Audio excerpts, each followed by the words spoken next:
Ang mga kwento ng pag-ibig, kwento ng buhay, at kwento ng pag-asa dito sa Barangay Love Stories. Love Stories.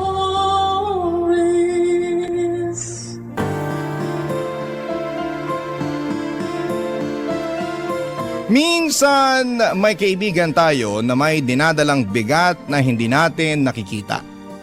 At kahit gaano man siya kakilala, may mga laban siyang hindi mo kayang maramdaman. Ikaw, kabarangay, paano mo malalaman kung sapat pa ang lakas ng mahal mo para lumaban?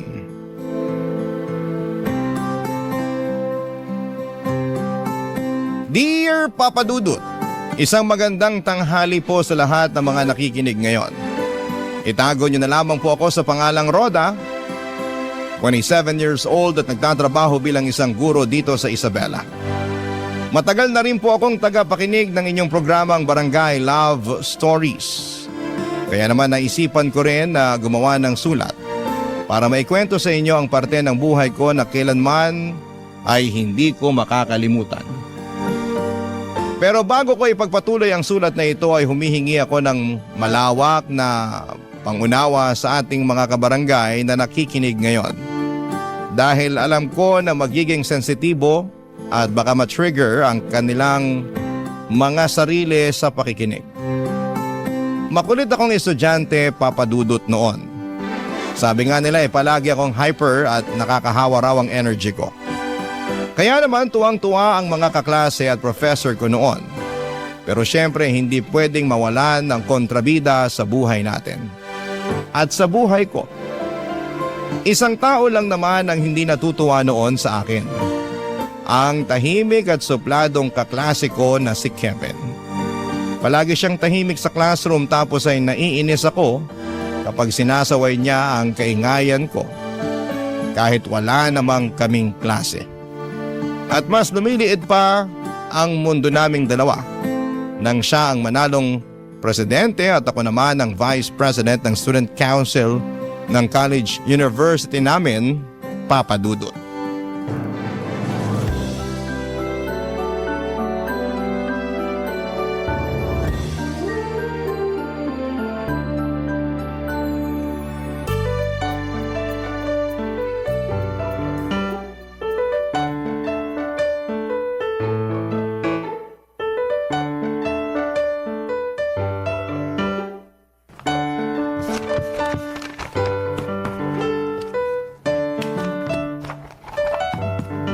Oh, Roda. Bakit nandito ka pa sa office ng student council? May mga tinatapos pa kasi akong basahin ng mga proposal para sa event na gusto kong gawin ng iba't ibang organization. Ayoko namang basta pirmahan na lang lahat para lang maipasa ko sa'yo. Bukas mo na tapusin yan, paggabi na oh. Saka ikaw na lang ang tao dito. Ano ka ba, Kevin? Ayos lang ako. Sanay naman akong gabi na umuwi. Sigurado ka? Anong ibig mo sabihin? Hindi mo pa ba alam? Ang alin ba? Ang sabi nila may batang lalaki daw na palaging nagmumulto dito sa office ng student council. Naririnig daw ng ibang estudyante kaya ayaw nilang nagpapagabi dito. May ibang araw na nakakita na sa multo na yun eh. Talaga? Oo, nakakatakot nga raw yung itsura ng bata. If I know, panakot lang yung mga narinig mo. Hindi naman ako naniniwala sa multo kaya hindi ako natatakot. Okay, sige, sabi mo eh. Mauna na pala akong umuwi. Huwag mo kalimutang ilak yung pinto tapos ibigay mo na lang kay Manong Guard yung susi ha. Sige, ingat ka.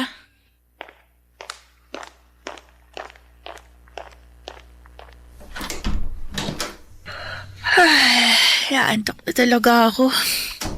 Di bali, konti na lang naman to, matatapos ko na lahat. Ay! Tumayo! Ay, Kevin, ikaw ba yan? Uy, Kevin! Kala ko ba umuwi ka na? Kevin! Mukhang may daga sa bandaro ng opisina. Sabihin ko nga sa mga kasama ko na maglinis kami bukas para hindi kami dinadaga dito. Ala, bakit naman biglang namatay yung ilaw? Malas, nag-brown out pa yata. Gamitin ko na nga munang flashlight tong cellphone ko para maayos ko na yung mga gamit ko. Ay, ako Diyos Diyos ko, totoo nga yata yung multong bata na sinasabi ni Kevin. Ay, makalabas na nga baka kung ano pang magpakita sa akin dito. Diyos ko, bakit ayaw bumukas ng pinto? Manong guard! Manong guard, tulungan niyo po ako! Buksan niyo tong pinto, Manong!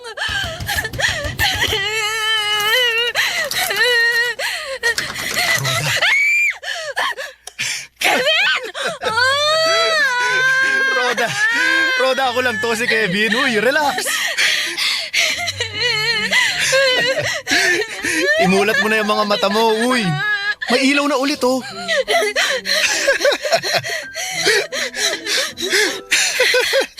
Kevin! Oo, ako lang to. Hindi ka pala naniniwala sa multo ha. Pero yung mukha mo, halos mawala na ng dugo sa sobrang putla mo. Raulo ka din, no? Ikaw lang pala yung umiiyak at nananakot sa akin. Ay nako, sorry, ang sarap mo kasing pagtripan eh. Grabe talaga yung itsura mo kanina. Kung nakita mo lang ang sarili mo sa salamin, parang gagapang ka na sa sink kaya nilapitan na kaagad kita eh. Ay nako, oh, ba't nakatitig ka sa akin? Ano ba to? Sinipon tuloy ako kakatawa. Ay grabe. Teka, narealize ko lang kasi na marunong ka rin palang tumawa, no? Oo naman. Anong tingin mo sa akin, manhid? Saka walang hindi matatawa kapag nakita yung itsura mo kanina. Naku, Kevin, sinasabi ko sa'yo, babawian talaga kita sa susunod. Makikita mo. Sige, paghahandaan ko yung pagbawi mong yan. Pero sa ngayon, umuwi na muna tayo kasi baka may magpakita na talaga sa atin dito sa office. Papadudot, nagulat talaga ako sa ginawa na yon ni Kevin. Kung hindi pa siya nagpakita ay baka nawala na ako ng malay dahil sa pananakot niya sa akin. Pero mas nagulat ako kasi hindi ko alam na may tinatago rin pala siyang kakulitan. Akala ko ay super KJ at suplado niya na parabang sinalo lahat ng katahimikan sa mundo. Pero hindi pala kasi marunong din pala siyang gumawa ng kalokohan. Kaya naman yon ang simula ng closeness naming dalawa. Dahil pareho nga kaming part ng student council ay madalas kaming magkasama. At nakakatuwa kasi pati siya ay nahayaan na rin o nahawaan na rin ang kakulitan ko noon. Mali pala. Lumabas talaga ang kakulitan niya noon na hindi niya ipinapakita sa karamihan. Yung dating suplado at iniiwasan na si Kevin ay nagkaroon na rin ng ibang kaibigan. At nakakatuwa na sa paglipas ng mga buwan, lumalim ang samahan naming dalawa, Papadudot.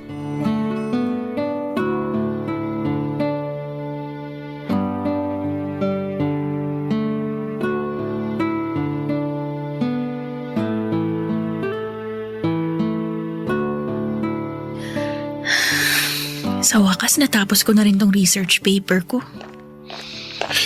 O Roda, magkape ka muna. Naku, salamat. Nag-abala ka pa talaga na dalhan ako nito. Nakita ko kasi na ang busy-busy mo sa ginagawa mo kaya lumabas muna ako kanina para bumili ng kape. Bakit pala dito sa office mo tinatapos yung research paper mo? Maingay kasi sa bahay ngayon dahil nandun pa sina tita. Baka hindi ko lang matapos tong kailangan kong tapusin kapag umuwi agad ako. Hindi pa naman deadline ng research paper natin kaya hindi mo kailangang madaliin na tapusin yan. Ayos lang, para wala na rin ako masyadong iintindihin sa mga susunod na araw. Roda, hindi mo kailangang suluhin ang lahat ng bigat na nararamdaman mo ngayon. Ano ka ba, Kevin? Ayos lang ako.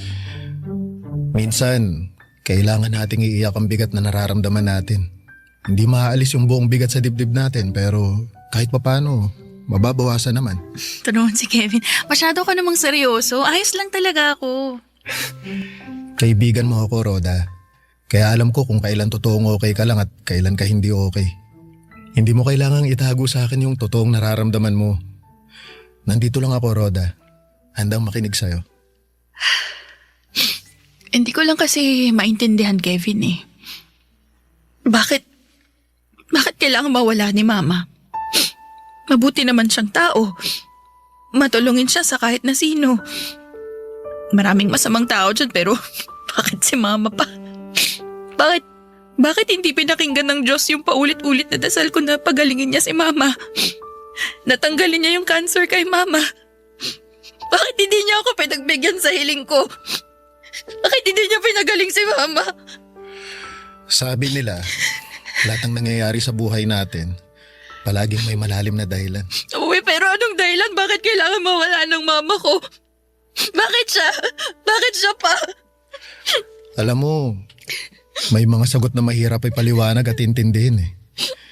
Siguro sa ngayon, isipin na lang natin na at least hindi na nahihirapan si tita sa sakit niya. Saka di ba ang sabi mo, nangako ka sa kanya bago siya mawala?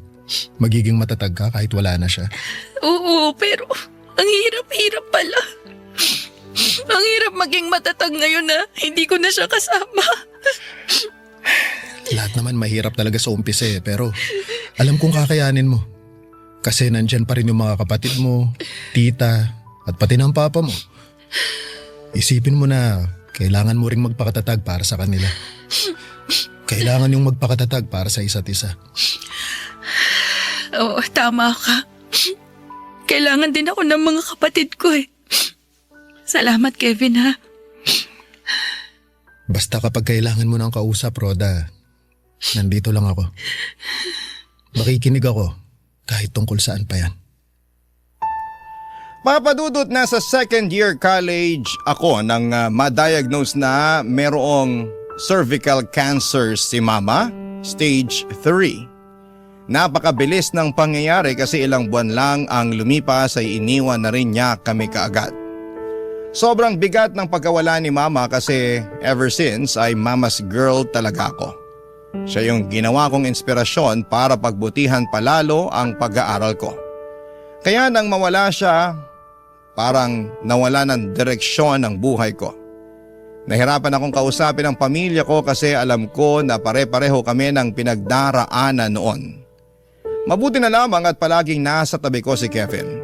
Handang makinig sa lahat ng bigat at kadramahan ko sa buhay. Isa siya sa mga dahilan kaya kahit paano ay unti-unti ko nang natututunan na umusad at tanggapin ang pagkawala ni mama. Sabi nga niya ay palaging may malalim na dahilan kung bakit may nangyayaring mabigat sa buhay natin. Minsan ang dahilan ay para mas maging matatag tayo sa mga hamon ng buhay, Papadudot. Barangay Love Stories. Barangay Love Stories.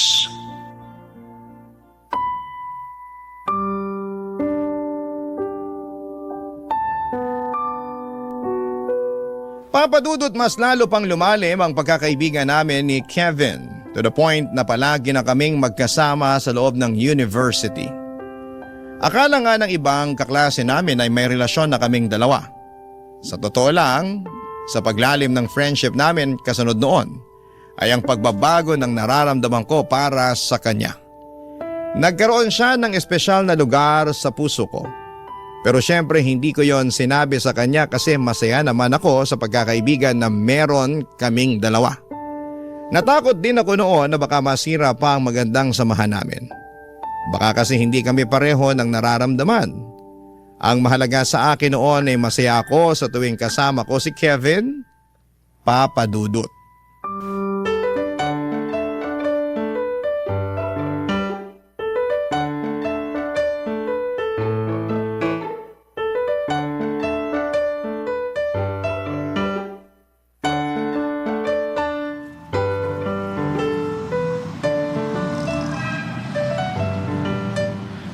Buti na lang hindi pumasok yung prof natin sa last subject, no?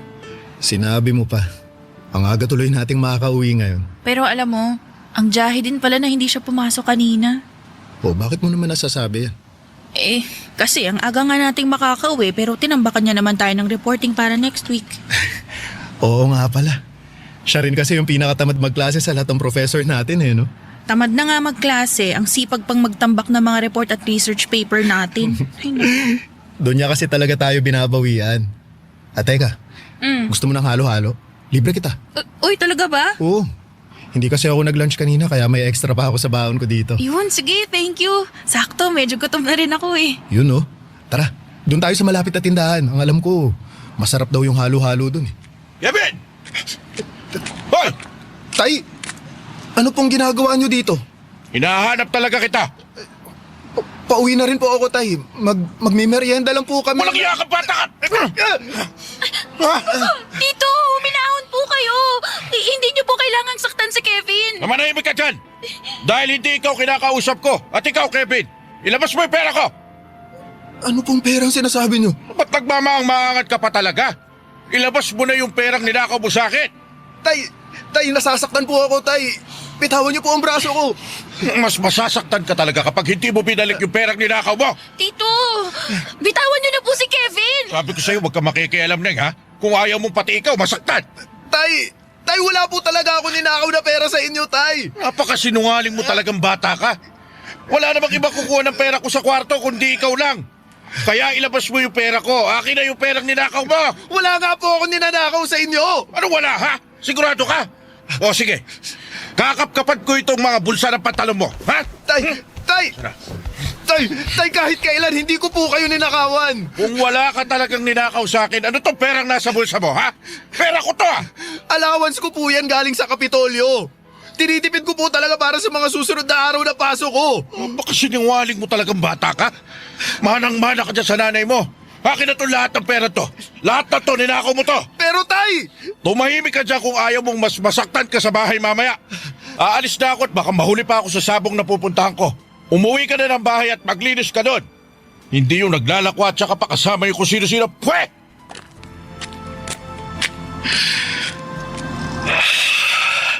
Kevin, ayos ka lang? Pasensya ka na, Roda. Mukhang hindi na kita malilibre ng halo-halo. Okay lang yun. Ako na lang ang manlilibre sa'yo. Naku, wag na. Kailangan ko na rin pala kasing umuwi. Pasensya na ulit, Roda. Papadudot nang maging close kami ni Kevin ay lumabas yung pagiging masayahin niyang tao. Sa aming dalawa, siya na yung madalas na mag-comfort at magpatawa sa tuwing magkasama kami. Kaya nabanggit ko kanina na mas dumami na rin ang mga kaibigan niya sa classroom. Para kasing lumabas yung totoong personality niya. Mahilig magbitaw ng corny jokes, gumawa ng mga prank at kung ano-ano pang kalokohan para magpasaya ng mga kaklase ko. Matalino rin si Kevin at academic scholar kagaya ko. Pangarap niya rin ang maging guro kasi gusto niya raw makatulong sa mga kabataan na nalulubog sa hirap ng buhay. Sa kabila ng mga pangarap niya na yon ay hindi ko alam na may magulo pala siyang buhay. Pagkatapos ng araw na yon, ilang araw siyang hindi nakapasok sa klase. Kaya naman nagdesisyon ako na puntahan siya sa bahay nila, Papa Dudut.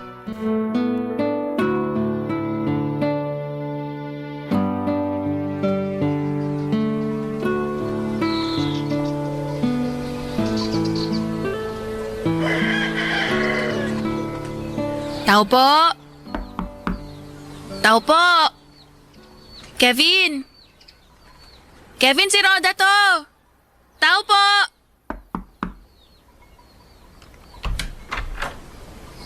Oh, Neng. Aga mo namang bulahaw. Ano bang kailangan mo? Magandang umaga po. Ano maganda sa umaga kung sinira na ng pang-iistorbo mo? Ano bang kailangan mo? Itatanong ko lang ho kung nandyan si Kevin. Kasi 2 araw na po siyang hindi pumapasok. Kevin! Tsaka, Oy! Kevin! Kevin! Hoy! Ano po yon, Tay? Naglilinis po ako ng banyo. Puntahan mo itong bisita mo at nakaka-istorbo ng umaga eh. Sige po, Tay. Hintayin mo na lang. Pupunta na dito si Kevin. opo, salamat po. Grabe, ang kalat naman sa loob ng bahay ni na Kevin. Nagkalat din yung mga bote ng alak. O Roda, napadaan ka? Gusto lang sana kitang kumustahin, Kevin. 2 araw ka na kasing hindi pumapasok sa klase natin eh. Ano kasi, sumama kasi yung pakiramdam ko. Trinangkaso rin ako ng 2 araw. Teka, ang laki ng pasasapisngi mo ah. Anong nangyari dyan? Wala. Tumama lang sa pinto ng kwarto. Ano yun, pisngi lang yun tumama? Oo, alam mo naman, medyo clumsy ako eh. Okay, sabi mo eh. Alam mo, napansin ko lang na parang ang aga naman yata maglasing nung tatay mo. Almusal niya na kasi yung alak eh. Actually, almusal, tanghalian, tsaka hapunan. Kaya medyo makalat din sa loob kasi marami rin siyang nainom kagabi. Sorry ah. Hoy, Kevin! Bili mo nga ako ng alak sa tindahan. May pera ka pa naman dyan, di ba? Sige po, tay. Tara, Roda. Libre kita ng soft drink sa tinapay doon sa tindahan. Dali, malapit lang yun dito.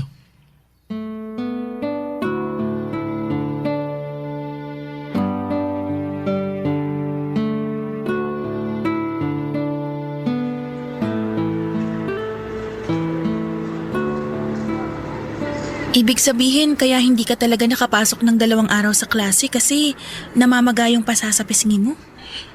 Oo, saka may bukol ako noon sa Kitang-kita kahit buong gabi ko nang nilagyan ng yelo. Natalo kasi sa sabong si tatay noon. Umuwi ng lasing na lasing kaya ako ang napagbalingan niya ng init ng ulo. Ito ng soft drinks tsaka pandikoko mo, Roda. Salamat, Kevin ah. Tanong ko lang ah, palagi bang ganyan yung tatay mo? Hindi naman palagi pero medyo madalas lalo na kapag natatalo siya sa sabong. Alam mo, Roda, hindi naman ganyan dati si tatay. Sobrang bait niya nun. Masipag magtrabaho at saka walang kahit na anong bisyo. Anong nangyari? Bakit nagbago siya? Nasa 4th year high school ako nung lumaya si nanay. Natatandaan ko pa kung paano ko nakita si tatay na umiiyak habang nagmamakaawa na wag umalis si nanay. Kaya lang, hindi rin siya nagpapigil at mula nung umalis siya, kahit kailan hindi ko na siya nakita. Wala ka bang kahit na anong naging balita sa kanya? Ang sabi ng tita ko may nakakita daw sa kanya na may ibang lalaki na kinakasama at may anak na daw sila. Kaya mula nun, nagbago na talaga si tatay. Dapat nga hindi na ako magka-college kasi ayaw ni tatay na mag-aaral ako eh. Buti na lang, nakakuha ako ng academic scholarship sa university tapos may financial assistance pa ako sa Kapitolyo. Yun na yung ginagawa mong allowance. Oo, tinitipid ko nga mabuti yon para hindi ko na kailangang humingi pa ng pera kay tatay eh. Kaya lang minsan kinukuha niya rin sa akin yung perang iniipon ko. Sa totoo lang, gusto na rin akong ampunin at pag-aralin ng tita ko. Kaya lang, ayokong iwan si tatay eh. Ayokong tuluyan siyang iwan mag-isa kaya ang sabi ko, ayos lang ako. Basta kasama ko si tatay.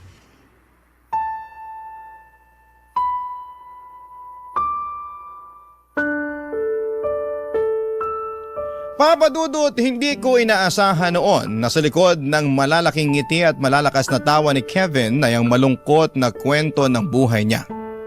Kasi kahit gaano kami ka-close ay never niyang kinuwento sa akin ang tungkol sa buhay niya. Siguro nga ay kung hindi ko pa siya pinuntahan sa bahay nila ay hindi ko malalaman ang tungkol sa kalagayan niya. Hindi naman kasi talaga halata sa kanya na may pinagdadaanan siya noon. Siguro ay ayaw niya lang din na ipaalam pa sa amin.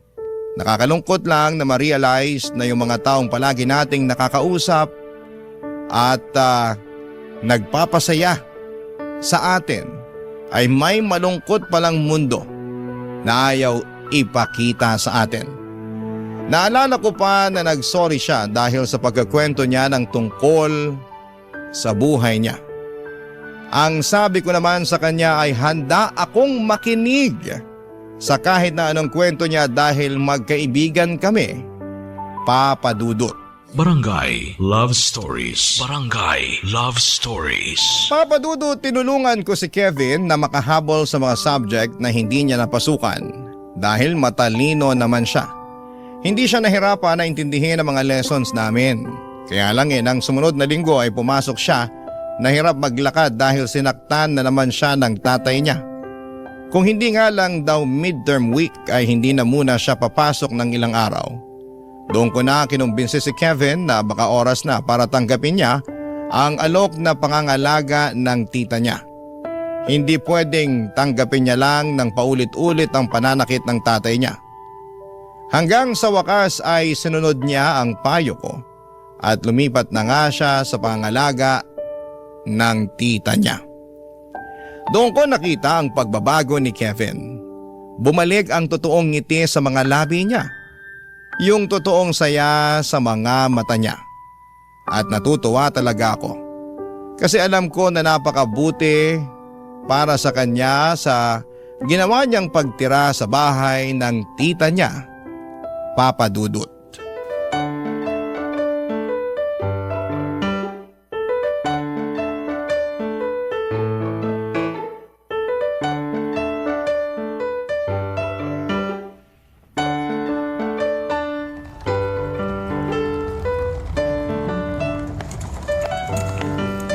Kevin, inom ka munang tubig, oh. Salamat, Roda. Yung mga props, huwag niyong kalimutang ilagay sa harap ng stage ha. Yung mga line niyo, kabisado niyo na ba? Uy, bakit wala sumasagot sa akin? Kapag nagkamali pa kayo sa mga line niyo mamaya, hindi ko na talaga alam kasi ilang beses na tayong nag-rehearse. Uy, Kevin, kalma lang. Hindi mo naman kailangan magtaas ng boses eh. Ikaw ba, Roda, kabisado mo na mga lines mo para sa stage play mamaya? Opo, direk. Kabisado ko na po. Nakausap ko na rin yung ibang kaklase natin. Alam na rin nila yung gagawin nila. So, ibig sabihin, may 1 oras ka pa para kumalma at magpahinga. Pasensya ka na. Alam mo naman na dito nakasalalay sa stage na to ang final grade natin sa history, di ba? Oo, alam ko naman yun. At seryoso naman ako sa sinabi ko na kabisado ko na yung mga line ko. Mabuti naman kung ganun. Kung bakit naman kasi stage play pa talagang ginawang final exam sa atin ni Sir Albert eh. Mahilig kasing manood ng stage play si Sir kaya pinagawa niya sa atin to.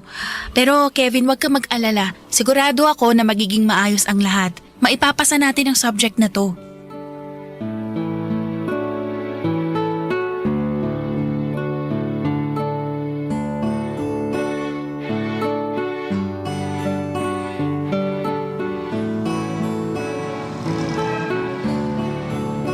Uy, Kevin, thank you sa panlilibre mo ng burger kanina.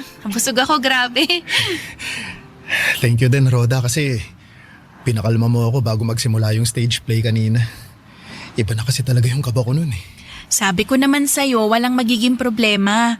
Kita mo, binigyan tayo ng 1 na final grade ni Sir Albert para sa stage play natin. Alam mo ba, muntik na akong maluha nung sabihin niya yun kanina. Alam mo, napansin ko nga yun. Akala ko nga tutulo pa pati uhog mo eh.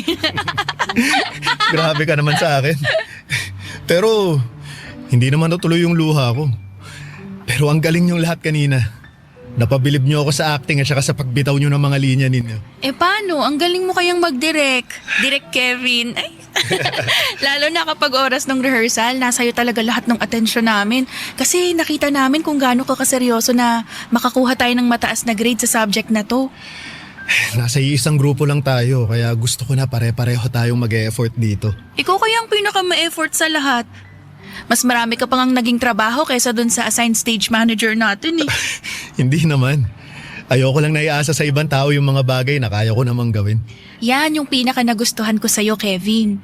Pinipilit mong kayanin yung lahat kahit alam mong nahihirapan ka na. Kaya nga lalo kitang... Ha? Lalong ano?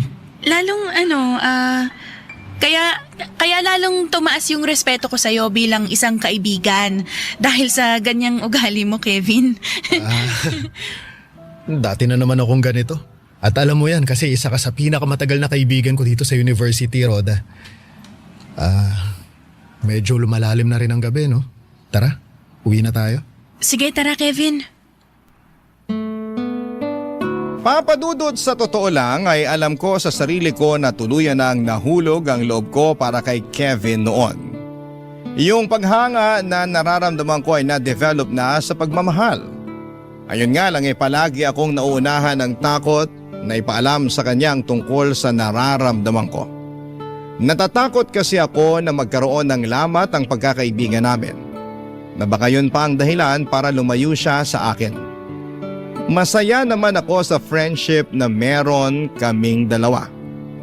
Kahit minsan ay nararamdaman ko na may espesyal din siyang pagtingin sa akin. Ayoko na siyang pangunahan at iniisip ko na lamang na humahanap siya ng tamang tiyempo para magtapat sa akin. Nakagaya ko ay ayaw niya ring madaliin ang mga bagay sa pagitan naming dalawa. Kaya naman in-enjoy ko na lamang ang mga nalalabing buwan na magkasama kami sa University, Papa Dudut.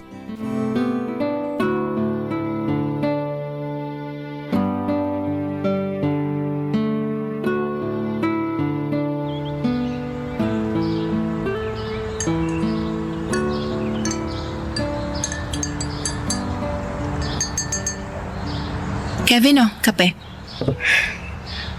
Thank you, Rhoda. Thank you rin sa pagdala ng mamon para sa merienda natin. Wala yon. Alam ko kasi na paborito mo yan. Grabe, ang bilis ng panahon, no? Ay nako, sinabi mo pa. Parang dati lang, sinusungitan mo ako sa classroom tapos bukas. Graduation na kagad natin. Bilis. Grabe ka naman sa sinusungitan. Hindi pa lang kasi tayo close noon kaya hindi pa tayo masyadong nag-uusap. Paano? Ang sungit mo kaya talaga dati. Hindi ko lang din nga kasi talaga alam noon kung paano makipagkaibigan. Naalala ko na ilang beses mo pa akong sinaway dahil sa kaingayan ko nun sa loob ng classroom natin. Parang naaalala ko yan. Nagre-review kasi ako noon tapos ang lakas ng boses mo kaya hindi ako makapag-concentrate. Kaya hindi ko napigilan yung sarili ko na sawayin ka. Kita mo, alam mo rin sa sarili mo kung gaano ka kasungit dati. Pero nagkaroon naman ako ng character development. Ay, diba? sobra.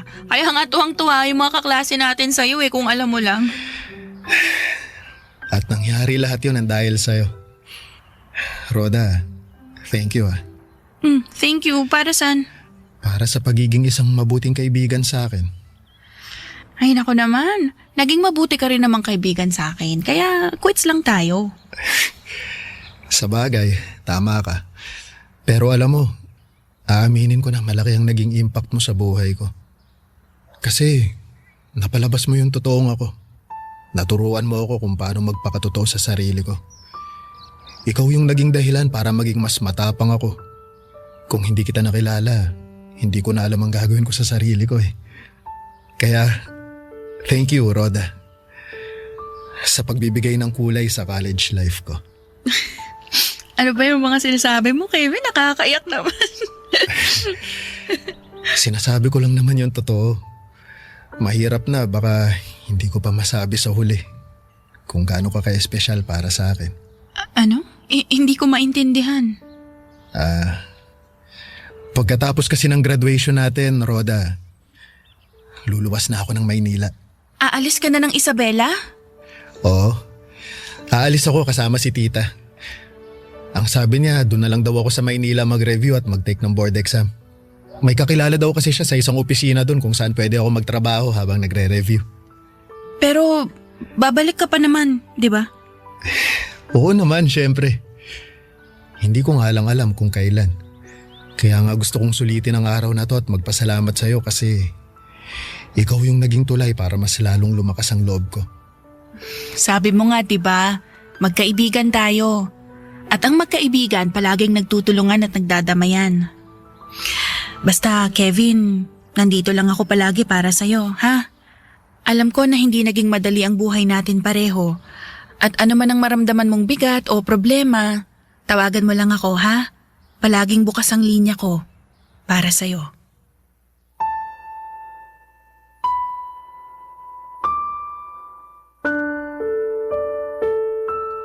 Papadudot na luha talaga ako sa naging pag-uusap namin noon ni Kevin.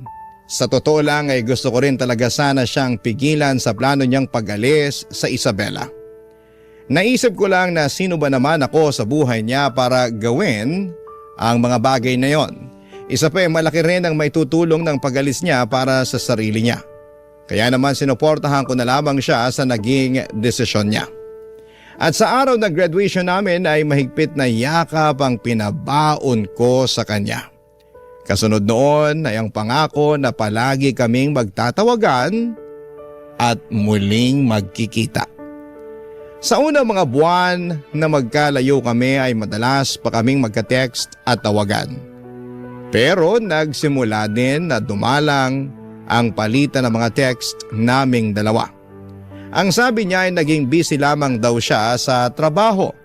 Hanggang isang araw ay nagulat na lamang ako nang mabalitaan na wala na pala siya. Nagpatiwakal ang kaibigan ko. Nalaman ko na lamang na mga oras na yon, ginugulo pa rin pala siya ng tatay niya. To the point na hindi na siya makapag-concentrate sa pagre-review at pagtatrabaho niya. Hanggang sa nag-decide na siyang bumitiw na lamang sa mundong ito. Papadudod sa bawat oras na magkausap kami noon ay hindi siya nagbabanggit ng kahit na anong tungkol sa problema niya. Kaya ang buong akala ko ay okay na siya. Akala ko ay natutulungan ko na siyang makausad at maging masaya. Pero hindi pa pala. May mga oras din na napapatanong ako na paano kaya kung nagawa ko magtapat ng nararamdaman ko para sa kanya. May magbabago kaya sa ginawa niya? Mas mabibigyan ko kaya siya ng dahilan para lumaban sa buhay? Magiging masaya kaya kaming dalawa? Wala nang masasagot sa mga katanungan kong yan, Papa Dudut, pero umaasa ako na dahil sa kwento na ito ay makapagbigay ako ng paalala sa mga taong may mabigat na pinagdadaanan sa mga oras na ito, na palaging may mga tenga na handang makinig sa atin. Huwag sana tayong mahiya at matakot na humingi ng tulong mula sa kanino man. Lalo na sa mga oras na parang hindi na natin kayang lumaban sa buhay. Hanggang dito na lamang po ang aking kwento, ang inyo pong kapuso at kabarangay forever, Roda. Ano ang masasabi mo sa ating Barangay Love Stories today? Aabangan namin yan sa aming comment section. Ang mga kwento ng pag-ibig, kwento ng buhay at kwento ng pag-asa dito sa Barangay Love Stories. Love Stories.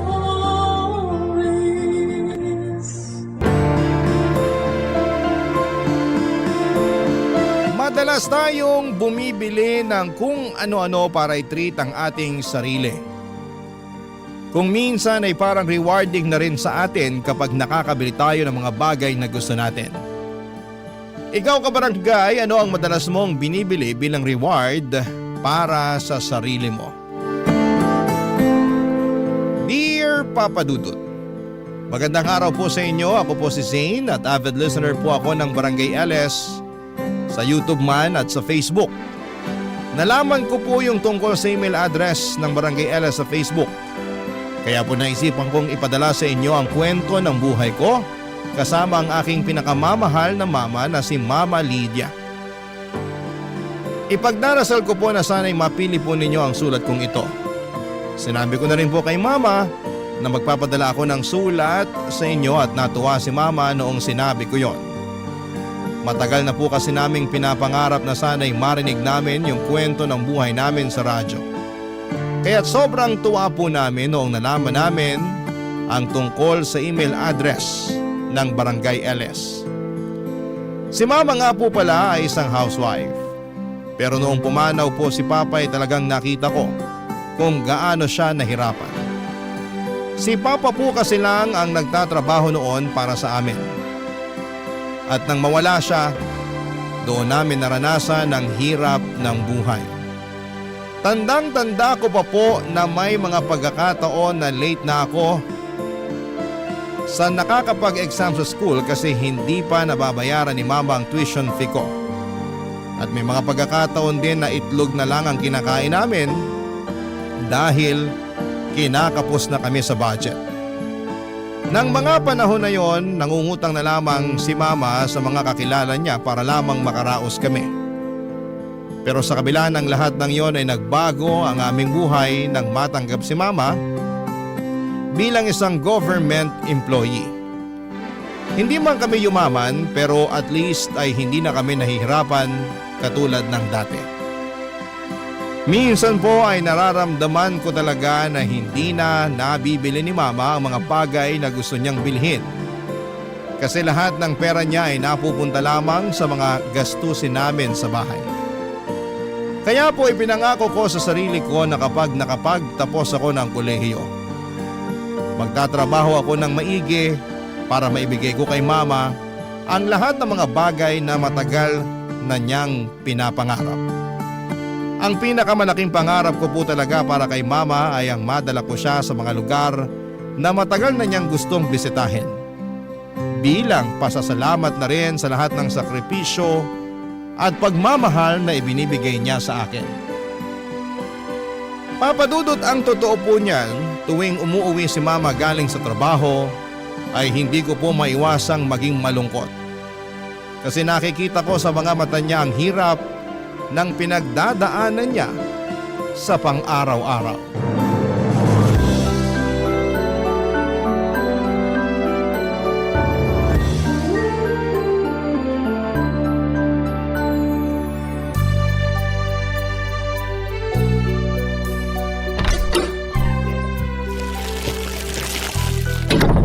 Anak, pasuyo naman oh. Akin na po, ma. Tulungan ko na po kayo. Ba't ang dami niyo naman yata ang pinamiling groceries? Natanggap ko na kasi yung sahod ko kaya ayan. Pinamili ko na rin dyan yung mga paborito mo. Nga pala, kumusta ka sa school kanina? Okay naman po. Medyo stressful lang kasi ang dami kong projects. Pero wala po akong hindi kakayanin basta para sa inyo. Naku, ang sweet-sweet mo talagang bata ka. Alam mo, ikaw ang dahilan kung bakit patuloy akong lumalaban sa buhay. Ang totoo po niyan, naaawa na po ako sa inyo kasi alam kong matagal nyo nang gustong mag-resign sa trabaho. Pero huwag po kayong mag-alala. Ilang taon na lang po at makakapagtapos na rin ako sa college. At kapag nangyari yun, ako na po bubuhay sa inyo. Promise mo yan ha? Syempre naman! O nga pala, may gusto sana akong ipagtapat sa'yo. Ano po yun? Nagbabalak na akong mag-resign next month. Seryoso? Sigurado na po ba kayo dyan? Oo naman. Ang totoo niyan, matagal ko na tong pinaghandaan. At sapat na rin yung naipon kong pera sa bangko. So ano pong balak niyong gawin? Magnenegosyo tayo. Anong klaseng negosyo naman? Alam mo kasi, noon pa man, pangarap ko na talaga magkaroon ng sariling kainan. Pero syempre, naudlot yun nung ikinasal ako sa papa mo. Pero hindi po magiging madali yan. Paano na lang kung hindi pumatok sa masa yan at malugi lang kayo? Napaka-negative mo talagang bata ka. Paano natin malalaman kung hindi natin susubukan, di ba? Kung sa bagay. Sige, kayo po ang bahala. Pera nyo din naman yung gagamitin nyo dyan. At alam mo ba, na may nakita na ako magandang pwesto kanina. Perfect na perfect yung pwesto na yun para sa plano ko. Nakuha nyo po ba yung contact number? Siyempre, ako pa ba? Bukas na bukas tatawagan ko na rin yung may-ari ng pwesto. Anak, this is it na talaga. Pakiramdam ko ito na yung simula ng pag-unlad natin. 2 taon kong pinaghandaan to.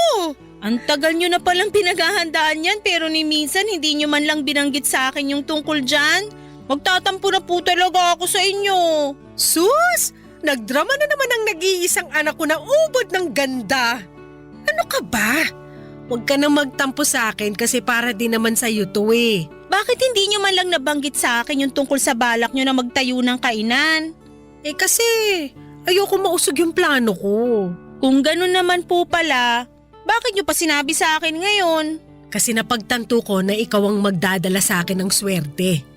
Unti-unti ko na kasing napapansin na tuwing nag-uusap tayo, sinuswerte ako. Ang labo nyo naman. Ewan ko ba sa inyo kung bakit hanggang ngayon nagpapapaniwala pa rin kayo sa mga ganyan? Hindi naman totoo yan eh. Ano ka ba? Wala namang mawawala kung maniniwala tayo, di ba? Ay, kung sa bagay. At speaking of swerte, teka lang, asan na ba yung bag ko? Sandali lang hanapin ko lang. Anong hinahanap nyo? Nung tinawagan mo ko kanina habang namamalengke ako, nakapulot ako ng cellphone. O, sa'yo na yan. Ano ka ba naman, ma? Sigurado ako nga hanapin to ng may-ari. Siyempre, alam ko yun. Pero tingnan mo muna yung cellphone na yan, walang password. At wala ring laman yung contacts. At nung binuksan ko yung lalagyan ng SIM card, wala ring laman. Tingnan ko nga. Hala, totoo nga! So ano, naniniwala ka na swerte ang dala mo sa akin? Siguro. Pero okay pa naman yung ginagamit kong cellphone. Ipopost ko na lang to sa Facebook. Kawawa naman kasi yung may-ari nitong cellphone. Mukhang bago pa naman oh. O sige, ikaw ang bahala. O siya, magluluto na ako. Maiwan na kita muna dyan.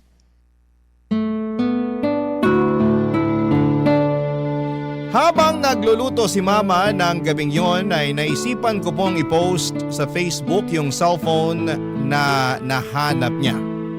Marami pong nag-attempt na i-claim yung cellphone pero hinanapan ko talaga ng resibo yung mga gustong kumuha. Kasi yun lang po ang paraan para mapatunayan na sila nga ang tunay na nagmamay-ari ng cellphone. Pero wala pong nakapagpakita sa akin ng resibo. Kaya hanggang ngayon ay nasa drawer ko pa rin yung cellphone.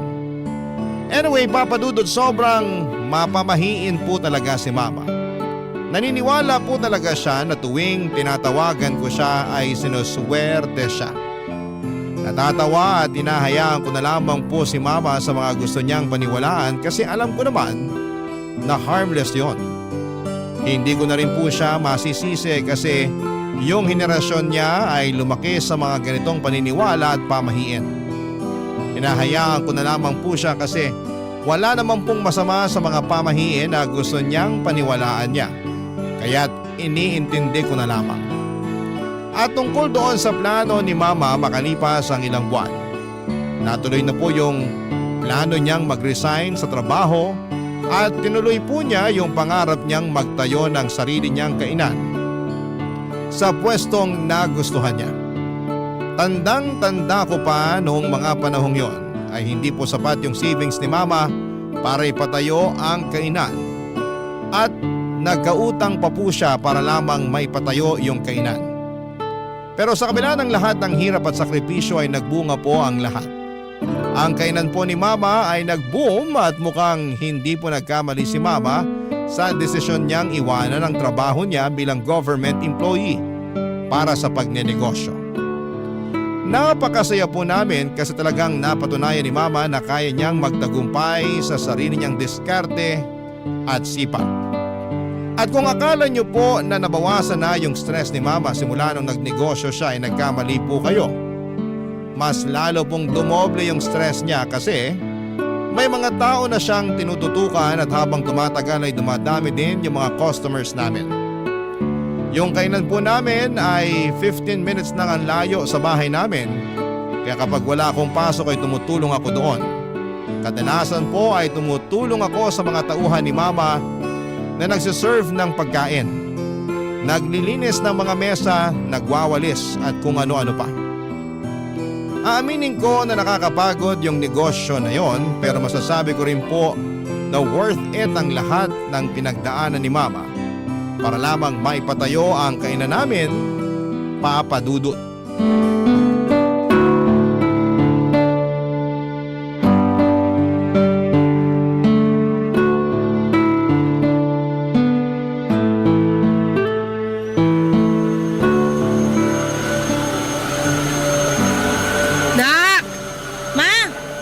Sinasabi po kayo? Patayin mo nga muna yung vacuum. Ay, sandali lang. Patayin ko lang to. Pasensya na po, medyo maingay kasi tong vacuum eh. Ano ka ba naman? Ba't ka pa kasi nagba-vacuum dyan? Ipaubaya mo na yan sa mga tauhan natin. Hayaan nyo na po ako.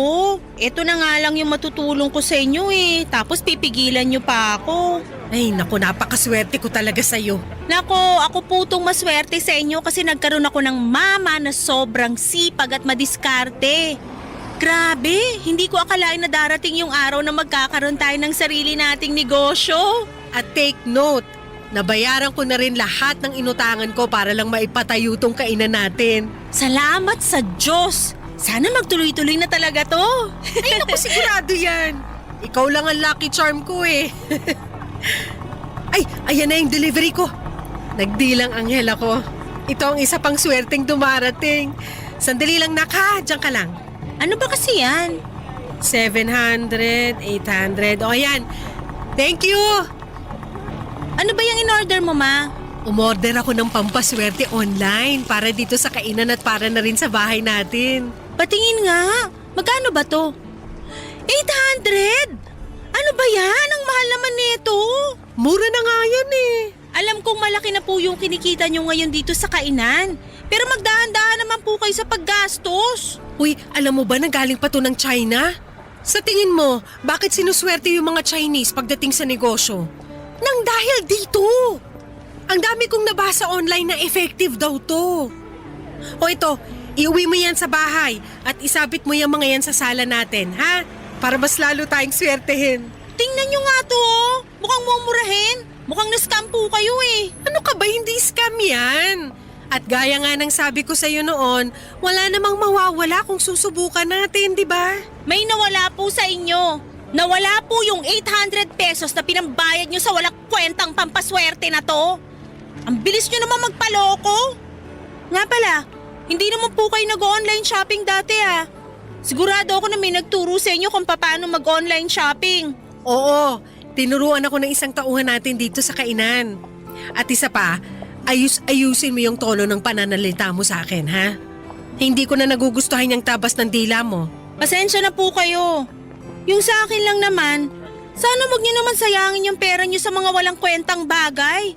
Kaya dumadami yung mga manloloko kasi dumadami na rin yung mga nagpapaloko tulad nyo. Kung makapagsalita ka, akala mo ang laki-laki ng ambag mo sa pagpapatayo ko nitong kainan. Hoy Zane, ipapaalala ko lang sa'yo na tinaguyod kita ng mag-isa. Tapos ngayon pagsasalitaan mo pa ako ng ganyan? Ma, sana wag niyo naman masamain yung mga sinasabi ko sa inyo. Opo, alam ko yung mga sakripisyo at hirap na pinagdaanan nyo simula nung namatay si Papa. At hindi ko po nakakalimutan yon. Pero yung sa akin lang naman, malulugi po ang negosyo natin kung patuloy kayo na mag-order ng kung ano-ano online. Ilang taon ako nagpakapagod sa trabaho. Ni halos wala na nga ako nabili para sa sarili ko kasi yung perang kinikita ko ay napupunta lang sa lahat ng mga gastusin natin. Tapos ngayon na may nabili na ako para sa sarili ko, pagagalitan mo ko? Sorry po. Hindi po yun ang intensyon ko. Pero yun yung nararamdaman ko eh. Pakiramdam ko pinagmamalupitan mo ko. Baka pagtanda ko tuluyan mo nang makalimutan na nanay mo ko. At basta-basta mo na lang akong dadalhin sa home for the aged. Ma, I'm sorry na nasaktan ko po kayo. Huwag kayong mag-isip ng ganyan. Hindi po mangyayari yun. Yung sa akin lang naman, ayokong mawala sa inyo yung negosyong pinaghirapan nyo. Hindi mo kasi ako naiintindihan. Bata pa lang ako, laki na ako sa hirap. At ngayon lang ako nagkakaroon ng pagkakataon na bilhin yung mga gusto kong bilhin. At ayoko po na maranasan nyo pa uli yung hirap na yon. Kaya ako nga kayo pinagsasabihan eh. Pasensya na po talaga at napagtaasan ko kayo ng boses. Aaminin ko po na nagkamali ako doon. Ewan ko sa'yo. Huwag na po kayong magtampo. Patawarin nyo na ako, please. Masisisi mo ba ako? Eh talaga naman nakakatampo yung pasagot-sagot mo sa akin kanina eh. Sorry na po talaga. Oo na. Ha? Oo na, pinapatawad na kita. Sabi ko na nga ba, hindi nyo ako matitiis eh. I love you, Ma. I love you too. Pero sa susunod na sagutin mo pa ako, sasampalin na talaga kita.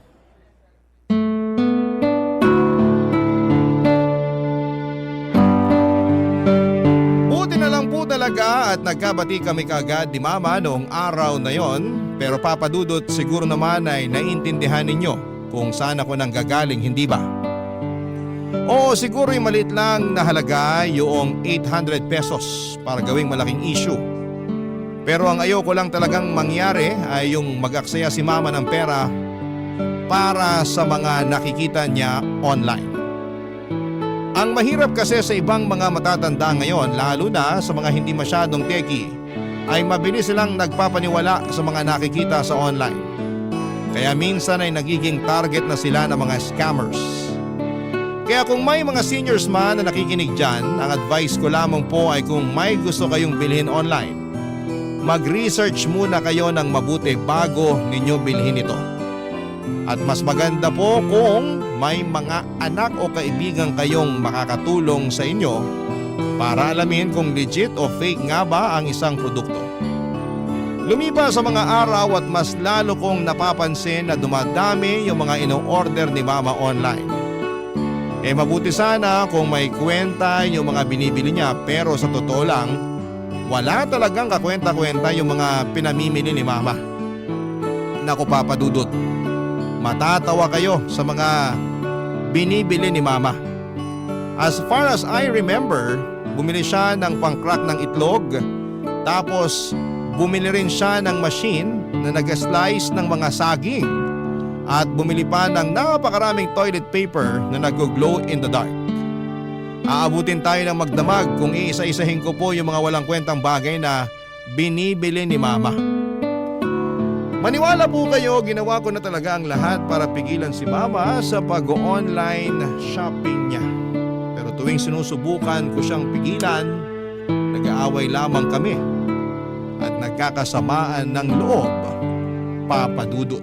Barangay Love Stories. Barangay Love Stories. Himala na lang po talaga at hindi pa nalulugi ang negosyo namin sa dami ng mga pinamimili ni Mama.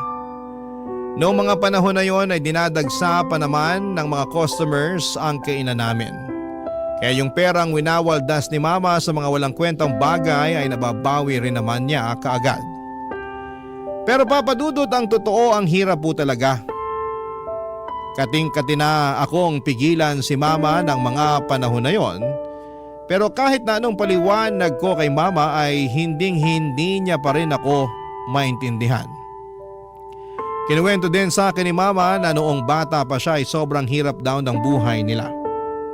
At mas mahirap pa daw sila sa daga at yung mga gamit niya noon ay puro luma at sira-sira. Kaya ngayon ay bumabawi siya sa sarili niya at bumibili ng mga bagay na gusto niyang bilhin dahil sa may pera na siya. Pero Papa Dudut, alam ko po na hindi magtatagal ay mawawala lahat ng pinaghirapan ni Mama kung magpapadala lamang siya sa emosyon niya. Kaya naman patuloy pa rin akong tumututol sa pag-online shopping niya. Kaya isang araw habang natutulog si Mama ay napag-isipan ko na i-install yung shopping application sa cellphone niya. Noong nagising po siya ay nataranta siya at nagsisigaw kasi wala na raw yung application. At nagpanggap ako na wala akong alam sa mga nangyari. At nagsinungaling ako kay Mama at sinabi ko sa kanya na may virus ang cellphone niya. Pero tuso po si Mama kasi noong araw na yon ay pumunta siya sa paggawaan ng cellphone at nagpatulong siya sa mga technician para ma-install muli yung shopping application sa cellphone niya. At nung mga sumunod na linggo ay palala ng palala at pamahal ng pamahal yung mga pinamimili ni Mama online. Dumating na sa puntong bumili siya ng flat screen TV kahit maayos pa naman ang TV namin. At bumili pa siya ng bagong refrigerator kahit na wala namang sira ang luma naming ref. Na mga panahon na yon ay kating-kati na akong basagin yung cellphone ni Mama para hindi na niya ito magamit. Pero syempre mahal ko ang Mama ko at ayokong sirain ang gamit niya.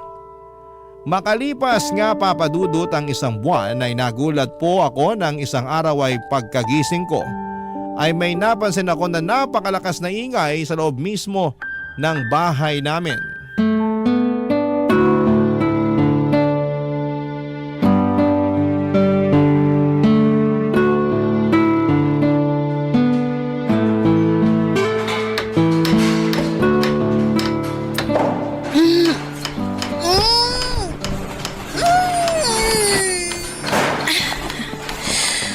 Ano ba naman yan? Ang ingay! Istorbo talaga oh. Matutulog pa yung tao eh. Oh, Ma! Ba't andito ka? Di ba dapat nasa kainan kayo? Ay, yung kainan pinaubaya ko na muna sa isang staff natin. Pero huwag kang mag-alala, mapagkakatiwalaan naman yun eh. Sigurado ka ba, Ma? Sa akin mo na lang kaya ibilin yung kainan. Ano ka ba? Alam kong abala ka sa pag-aaral mo at ayoko ma-distract ka. Kaya dito ka lang sa bahay. Sige, sabi niyo eh. Nga pala, Ma, ba't ang ingay dito? Teka lang, sino yung mga lalaking yon? Ba't ang dami nila? Ay, oo nga pala. Sila yung kinuha ko para doon sa kwartong ipapagawa ko. Kwarto? Dalawa na nga lang tayo dito sa bahay tapos magpapagawa pa kayo ng isa pang kwarto? Ano yan? Kwarto para sa mga bisita? Hindi! Kwarto yan para sa mga parcel ko. Teka nga! Ano? Uminahon ka nga. Sabihin niyo sa akin na nagbibiro lang kayo, Ma. Mukha ba akong nagbibiro? Mamimili ako ng mga bagong gamit online at doon ko ilalagay ang mga ipapamili ko sa bago nating kwarto. Pero gumagana pa naman yung mga gamit natin ah. Wala po kayong dahilan para mamili pa ng mga bagong gamit. Oo, pero malay mo. Baka sira na yung mga yan next week o next year, di ba? Kaya mas mainam na yung may nakahanda tayong reserba. At para hindi nakakalat dito sa bahay yung mga o-ordering ko, nagpagawa na ako ng kwarto. Pinalagpas ko na po yung binili niyong bagong TV at ref nung nakaraan. Pero sumusobra na po kayo. Hindi na normal tong ginagawa niyo. Zane, wala ako sa mood para makipag-away sa'yo. Please, wag ngayon. Kakagising ko lang, Ma. Sa tingin niyo ba nasa mood ako para makipag-away sa inyo? I'm sorry, pero hindi ko na matitiis to. Puntahan niyo ho yung mga lalaking yun at sabihin niyo sa kanila na hindi niyo na itutuloy yung pagpapagawa ng bagong kwarto. Ano? Naiibang ka na ba? Kinontrata ko na ang mga yan. Kung hindi niyo kaya, pues ako na mismo magsasabi sa kanila na tigilan na tong kalokohang to. Sige, gawin mo at palalayasin kita rito. Alam kong hindi niyo magagawa sa akin yan. Huwag mo akong susubukan. Pinapangako ko sa iyo na maghahalo ang balat sa tinalupan pag kumontra ka pa sa mga gusto ko mangyari. At isa pa, ano ba yung kinagagalit mo? Ha? Hindi naman kita pinababayaan At nababayaran ko rin lahat ng mga kailangan bayaran dito sa bahay. Hindi niyo na nakikita, Ma. Itong pag-hoard niyo ng mga gamit, ito ang sisira sa atin. Palibasa hindi mo ako naiintindihan. Kasi hindi mo naman naranasan yung hirap na dinanas ko nung bata pa lang ako. Utang na loob! Hanggang kailan niyo balak gawing rason yan, ha? Rinding-rindi na po ako sa dahilan niyo na yan. Gusto ko po kayong intindihin pero sa puntong to, ang hirap-hirap niyo nang unawain. Kung nahihirapan ka na sa akin, di lumayas ka. Hindi ko kailangan ng anak na minamandohan ng bawat galaw ko. Intindihin niyo rin naman ako. Minamanduhan ko po kayo kasi nag-aalala ako sa inyo at mahal na mahal ko po kayo. Kung ganun lang din naman, pues, wag mo na lang ako mahalin. Kasi nanliliit ako sa sarili ko. Pinamumukha mo sa akin na bobo ako tuwing pinaparamdam mo sa akin yung pagmamahal na sinasabi mo. Ma, nakikiusap ako sa inyo. Tigilan niyo na to, please. Pagod na ako sa buhay na to, Zane. Yung pag-o-order na nga lang yung nagpapaligaya sa akin, tapos ahadlangan mo pa? So kailan kayo titigil? Kapag nalugi na yung negosyo natin? Ano bang pinuputok ng butsi mo? Maayos ko naman na napapatakbo yung negosyo natin Alam niyo po, sa totoo lang, gustong-gusto ko nang questionin kung paano kayo nakapagpatayo ng negosyo in the first place Kasi sobrang irresponsable niyo po pagdating sa financial decisions. Ano? Nakakasawa ba yung pakiramdam ng nakakaluwag-luwag na kayo sa buhay kaya bili kayo ng bili ng mga gamit? Hindi niyo naman kailangan yung mga pinagbibili niyo. Buti sana kung may kwenta yung mga ino-order niyo Gumagastos lang kayo sa wala. Napakabastos mong bata ka! Wala kang karapatang para pagsalitaan ako ng ganyan! Hindi ko na po alam kung anong gagawin ko sa inyo. Sa totoo lang po, nahihirapan na ako sa inyo. Pwes, mas nahihirapan ako sa'yo. Alam mo kung pwede lang sana mamili ng anak, maniwala ka sa akin, hindi kita pipiliin. Sa mga sinasabi niyo sa akin ngayon, ba't parang mas mahal niyo pa yung mga in-order niyo online kesa sa akin? At talagang pinagawa niyo pa ng bagong kwarto? Sana naging parcel na lang pala ako! At least yung mga parcel na yon nagpapasaya sa akin. Hindi tulad mo na wala nang ibang ginawa kung hindi ang painitin ng ulo ko. Papasok na po ako sa kwarto ko. Mamaya niyo na lang po ako kausapin kapag nasa katinuan na po kayo. Ang kapal na mukha mo! Sana hindi na lang kita ipinanganak! Napakawalang niya mo!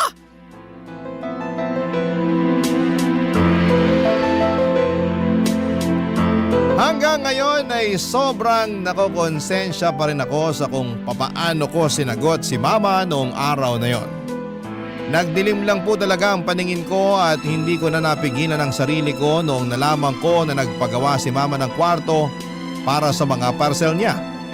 Hindi ko matanggap na patuloy pa rin siyang nagbubulag-bulagan sa pagiging hoarder niya, Papa Dudut. Kaya napag-isipan ko po na mag-research tungkol sa kondisyon ni Mama. Nang tinignan ko sa internet ay napag-alaman ko na ang tawag pala sa kalagayan ni Mama ay hoarding disorder at isa itong mental health condition. At alam ko rin po na kapag sinabi ko kay Mama na kailangan niya nang magpatingin sa isang professional ay hinding-hindi siya papayag. Kaya hindi na ako nag-abala na sabihin kay Mama na may mental illness siya. Gulong-gulo din po ako noon dahil nagsisimula ng humina ang kita namin sa kainan. Sa totoo lang ay normal naman sa negosyo magkaroon ng mga panahong matumal ang benta at hindi sana yon magiging malaking problema, pero naging malaking problema siya dahil umabot na sa puntong nangungutang na si Mama ng pera para lamang makapag-online shopping. Doon ko po talaga napagtanto kung hindi ako kikilos at kung hindi ko tutulungan si Mama na tigilan ang bisyo niya sa pag-o-order ng mga gamit online ay pareho kaming pupulutin sa kangkungan. Kaya hindi na po ako nagdalawang isip na gumawa na ng paraan para maagapan ang sitwasyon bago pa ito lumala. Isang araw ay pumasok po ako sa kwartong pinagawa ni Mama at pagbukas ko ng pinto ay nakita ko ang mga parcel na nakatambak. Ang mas nakakapanlumo pa dyan, Papa Dudut, ay madami pang parcel na hindi nabubuksan ni Mama. Sobrang bigat po ng pakiramdam ko ng araw na yon. Pero alam ko na kailangan ko itong gawin hindi lang para sa negosyo namin, kundi para na rin sa kapakanan ni Mama, Papa Dudut.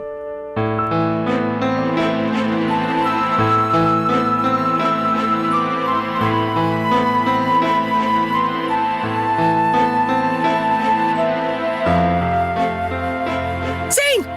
Hoy! Ano yung ginagawa mo? Bakit mo kinukunan ng letrato yung mga parcel ko dito sa kwarto, ha?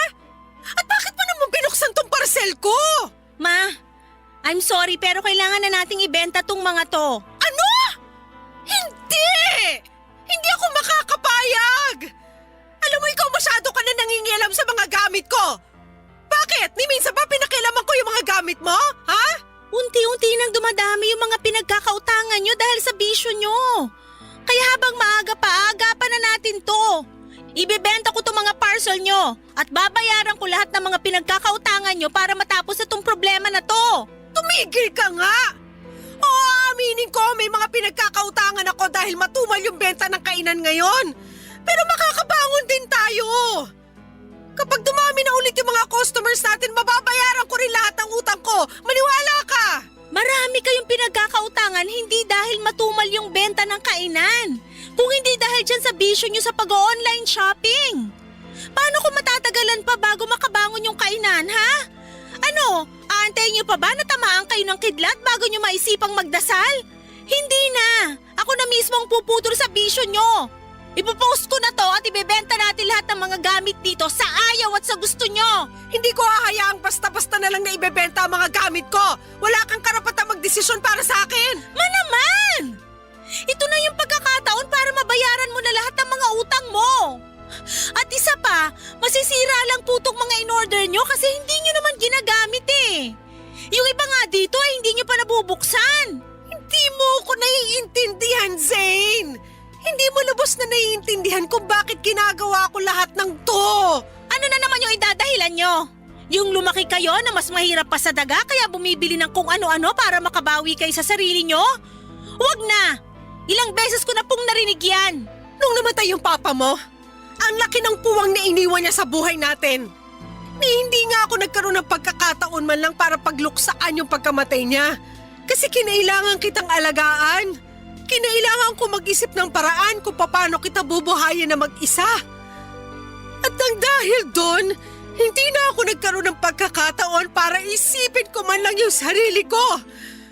Tapos ngayon pagkakait mo sa akin, yung pagkakataon na unahin ko naman ang sarili ko. Hindi ko akalain na darating yung araw na ipagdadamot ng sarili kong anak. Yung pagkakataon na maging masaya ako. Ma, sobrang unfair nyo naman po. Alam nyo naman kung gaano ko kayo kamahal, di ba? Oo, pero nak, pakiusap. Huwag mo nang ibenta to mga gamit ko.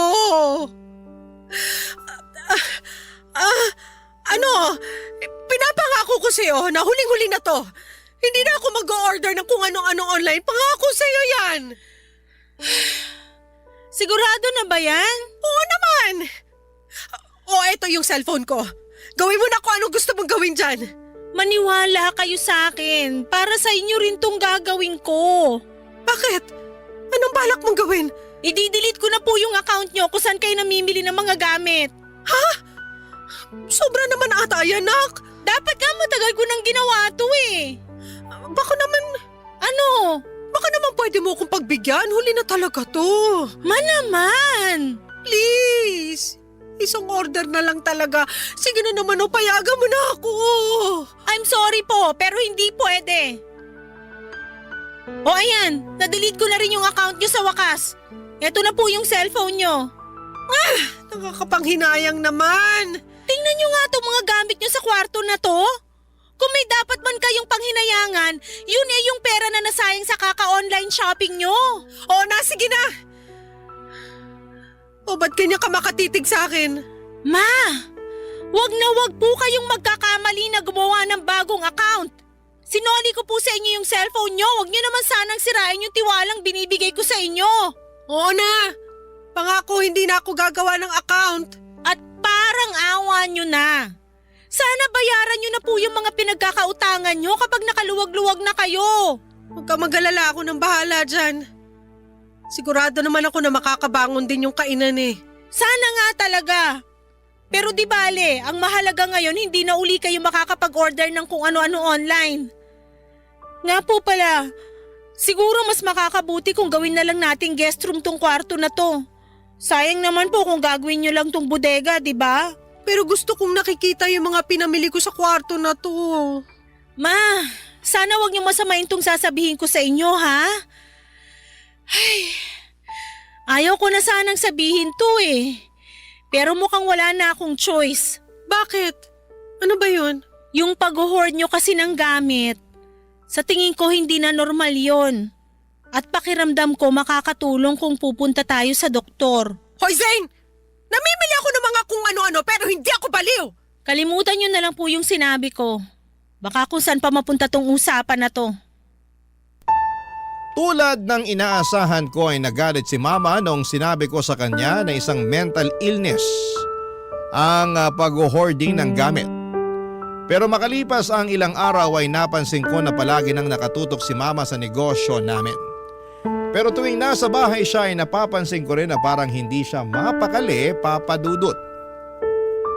Minsan ay nakikita ko sa mga mata at kilos niya na miss na niya yung pag-online shopping.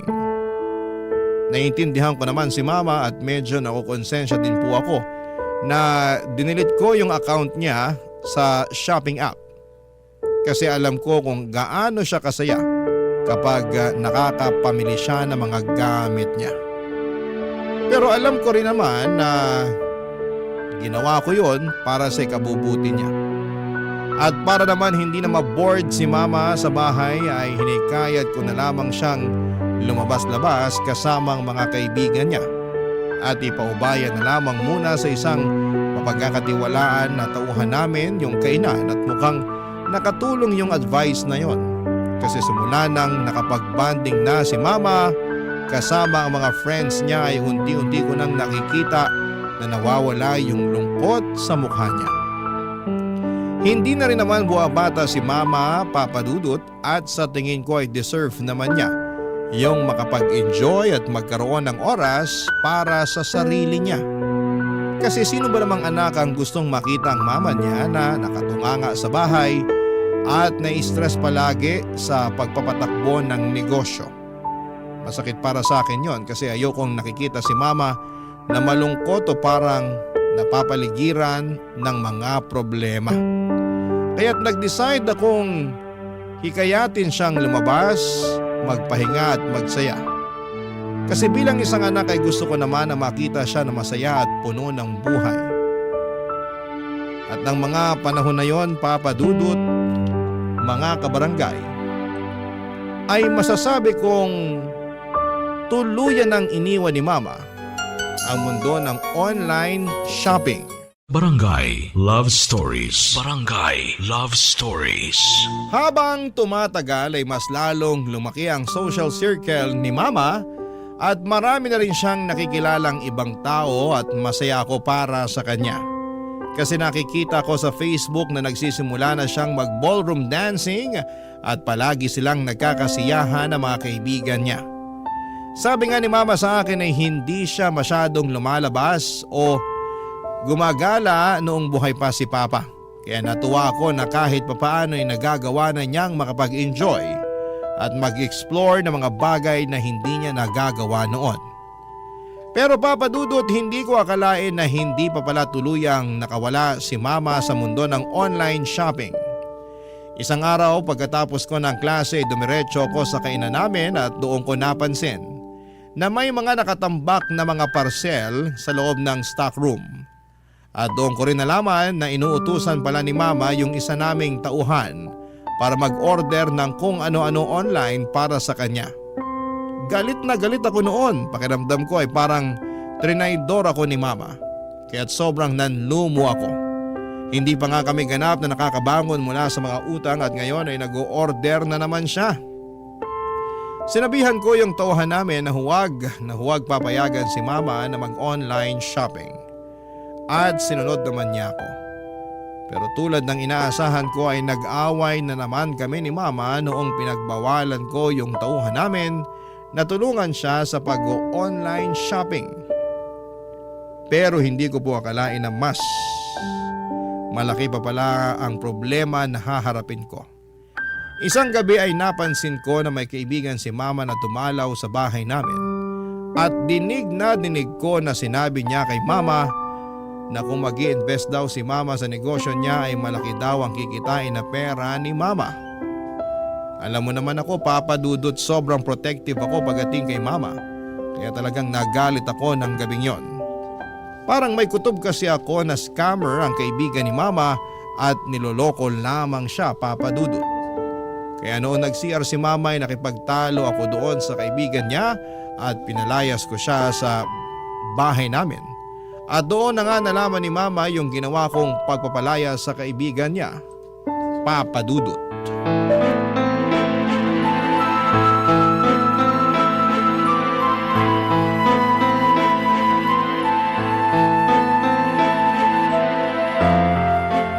Zane! Asan na yung Yung kaibigan niyo po na inaalo kayo mag-invest sa negosyo niya? Pinalayas ko na. Ano? Bakit mo naman ginawa yun? Hindi pa ba malinaw sa inyo na niloloko lang kayo nung tao na yon? Manaman, tama na. Hindi nyo na nga tinigilan yung pag-online shopping tapos ngayon magpapaloko na naman kayo? Kailan po ba kayo matatauhan? Yung taong tinatawag mong manloloko, yung taong pinalayas mo, kaibigan ko yun! Napakawalang modo mo! Wala na ako mukhang may aharap sa mga kaibigan ko nang dahil sa ginawa mo! Pwes, kung ganong klaseng tao lang din naman ang magiging kaibigan mo, di bali na lang. Alam mo, hindi na kita maintindihan! Hindi ba't ikaw itong humihikayat sa akin na lumabas-labas kasama ng mga kaibigan ko? Pinayagan na nga kitang i-delete yung account ko sa shopping app, di ba? Ipapaalala ko lang po sa inyo na never kayong tumigil sa pag-online shopping. Kung hindi ko pa nakita yung mga nakatambak na parcel sa stockroom ng kainan natin, hindi ko pa malalaman na inuutusan nyo lang pala yung isa sa mga tauhan natin na mag-order para sa inyo. Benta ng kainan yung ginamit ko para pambili sa mga parcel na yon. Hindi ako naniniwala sa inyo. Sigurado ako na nangutang na naman kayo para lang matustusan yung bisyo nyo. Tumigil ka na nga! Gaya ng sabi ko sa iyo noon, makakabangon din ng kainan at mababayaran ko rin ng buo yung mga pinagkakautangan ko, naintindihan mo? Yun na nga yun eh. Hindi pa nakakabangon yung kainan pero dinagdagan nyo na naman yung mga utang nyo. Huwag ka mag-alala kasi wala na ako mga utangan. Anong ibig nyo sabihin? Yung kaibigan ko na pinalayas mo, isa siya sa mga palagi nagpapautang sa akin. Kaya naman palang lakas ng loob ng mokong na yun na alukin kayo mag-invest sa negosyo niya. Makinig ka muna sa akin, ha? Nagkakamali ka kasi pag nag-invest ako sa kanya, sigurado ako na yayaman na tayo. Ipinaliwanag niya sa akin ang lahat at ang laki ng tubo na makukuha ko sa negosyo niya. Imposible po yan. Please lang, huwag na kayong magpapauto sa taong yun. Mas maliwanag pa sa sikat ng araw na scam yung inaalok niya sa inyo. Ang totoo niyan? Ma, huwag mo sabihin na… Oo. Nakapag-invest na ako. Binigay ko na sa kanya yung 40% ng bayad ko. Diyos ko naman! Ano ba tong gulo na pinasok nyo? Maniwala ka. Ito na ang simula ng pagyaman natin, anak. Sana ginamit nyo na lang yung perang yun para mabayaran yung mga utang nyo. Hindi ka naman kasi nakikinig eh. Kapag dumoble o tumriple na yung perang ininvest ko, hindi ko lang mababayaran yung mga pinagkakautangan ko kung hindi mabibili ko na rin lahat ng gusto mong bilhin. Yung gusto ko lang, yung tigilan nyo na yung kahibangan na to. Bahala ka kung ayaw mo maniwala. Ganyan naman kayo mga kabataan ngayon eh. Wala kayong pinaniniwalaan at sobrang sarado ang mga utak nyo. Di bali na lang. Tatawagan ko na lang yung kaibigan ko na pinaalis mo. Hoy, humingi ka ng tawad pagbalik niya ha? Sige ma, subukan mong pabalikin yung dito at lalayasan ko na talaga kayo. Ha! Talaga ba? Bakit? Kaya mo na ba ang sarili mo? Mas pipiliin ko pang matulog sa lansangan kaysa makita kayo na unti-unting nasisira dahil sa mga pinaggagagawa nyo. Gusto mong lumayas? O di kunin mo yung mga gamit mo at umalis ka rito. Kung tutuusin, mas mabuti nga kung lumayas ka ngayon mismo eh. Nang sa ganoon, hindi ka na makita ng kaibigan ko pagbalik niya rito. Nakakahiya yung ginawa mo sa kanya. Mukhang nakapagdesisyon na nga kayo. Hindi niyo po alam kung gaano kasakit para sa akin na makita na unti-unti niyo sinasayang ang lahat ng mga pinagpaguran niyo. Gusto mo malaman kung anong sayang? Yung pagpapaaral ko sa'yo. Kasi lumalaki kang bastos at walang modo. Sana lang talaga, wag dumating yung araw na magsisi kayo pero huli na. Kung may pinagsisisihan man ako, yun na yung naging anak pa kita.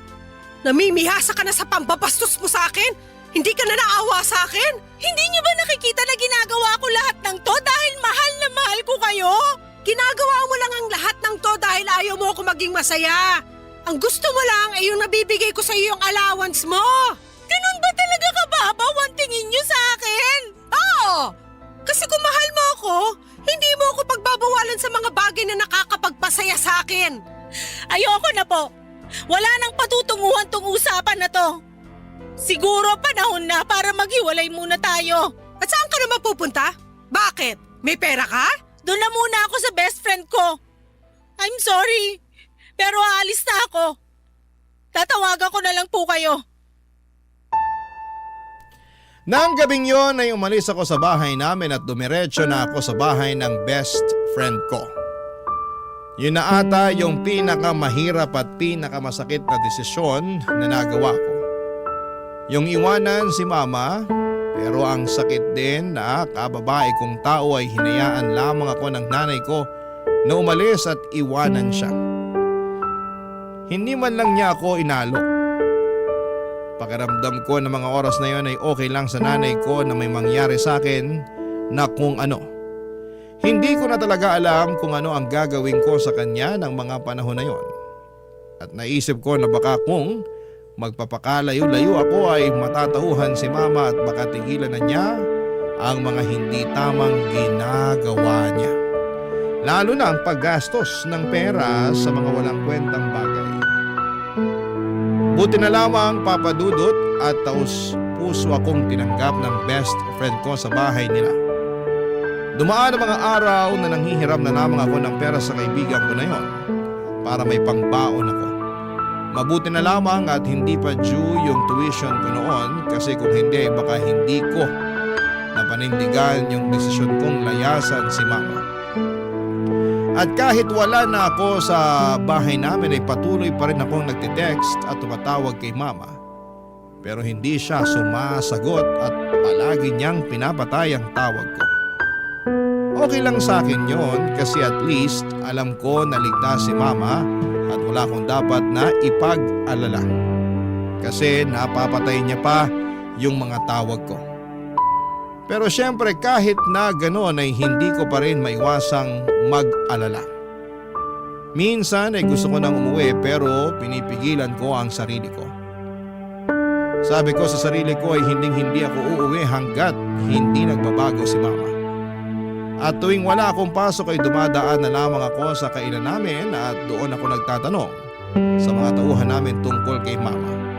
Ang sabi nila ay okay naman daw si mama at wala naman daw akong dapat na ipag-alala.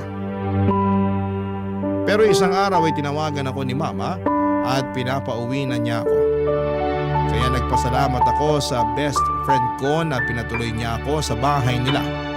At nung umuwi na ako sa bahay namin ay doon ko nalaman ang tunay na kalagayan ni mama, Papa Dudut.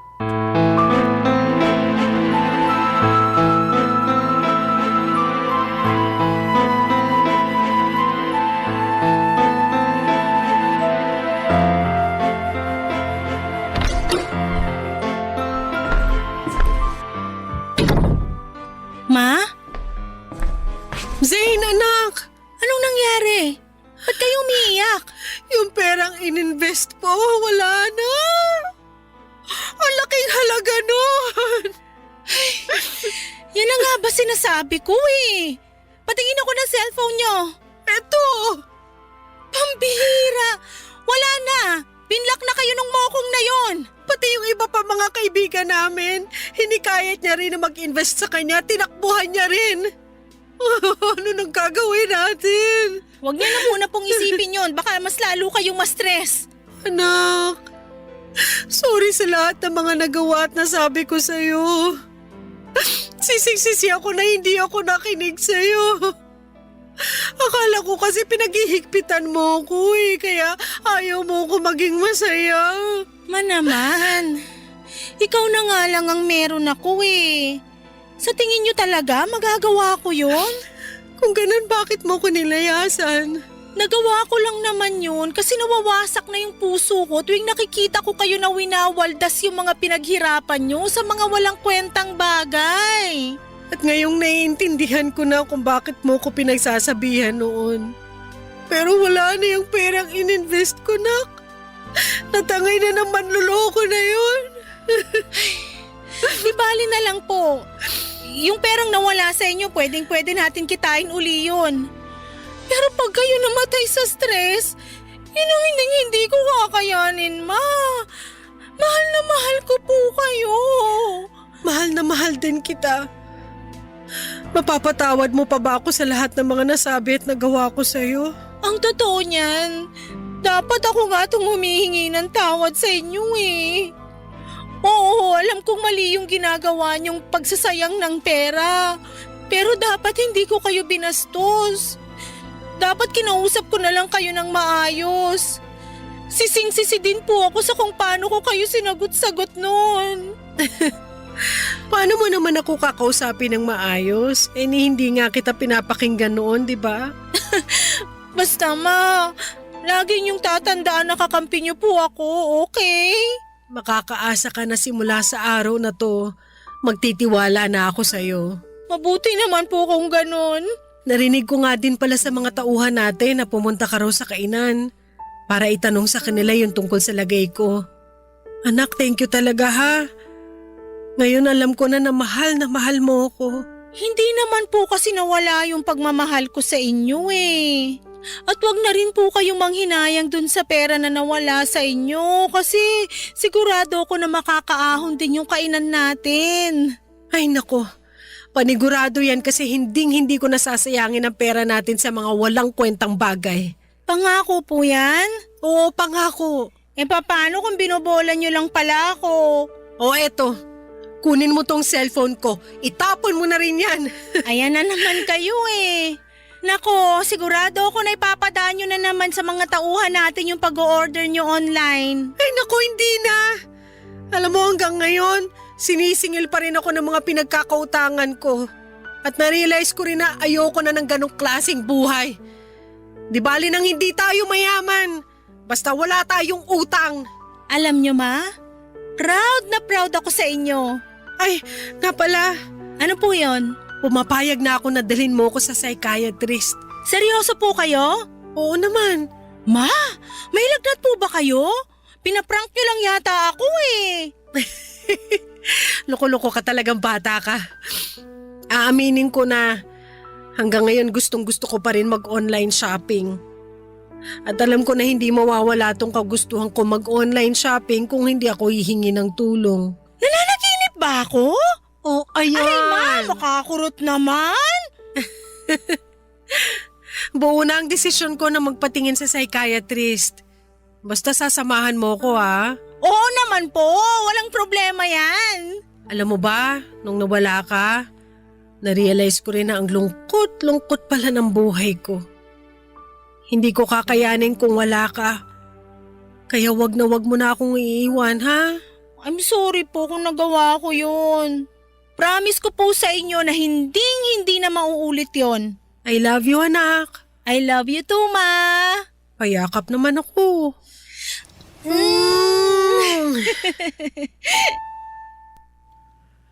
Papa Dudut, sigurado po akong yun na yung pinakamasayang araw sa buhay ko dahil alam ng Diyos na wala na akong ibang hiling kundi ang magbago si Mama at matauhan siya sa pagwawaldas ng pera niya sa mga walang kwentang bagay.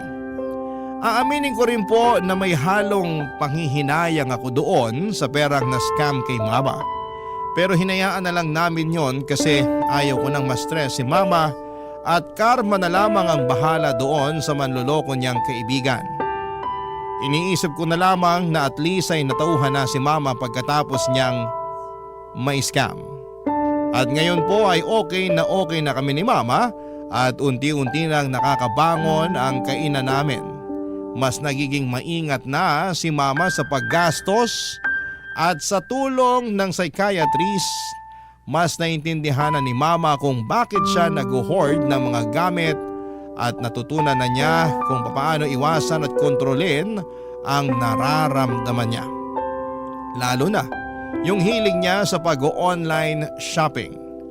At dahil na rin sa tulong ng psychiatrist ay tuluyan ang iniwanan ni Mama ang mundo ng online shopping.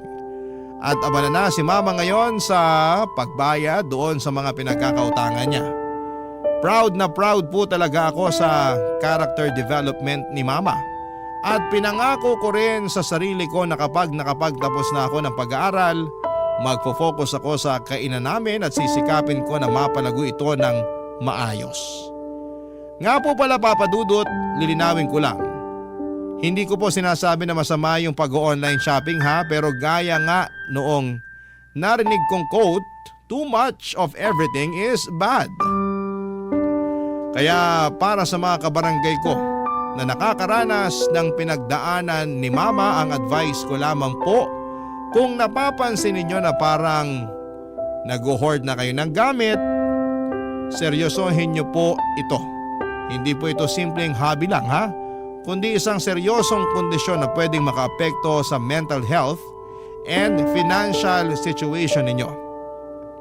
At palagi po nating tatandaan na hindi sa dami ng gamit na susukat ang kaligayahan ha, kundi sa peace of mind at mga tamang desisyon sa buhay. Papa Dudut, maraming salamat po at sana po'y mabasa at mapili po ninyo ang kwento ng buhay ko. God bless and more power sa Barangay LS. Ang inyong kapuso at kabarangay forever, Zane. Anong say mo sa Barangay Love Stories na ito? Pagkwentuhan natin sa comment section yan.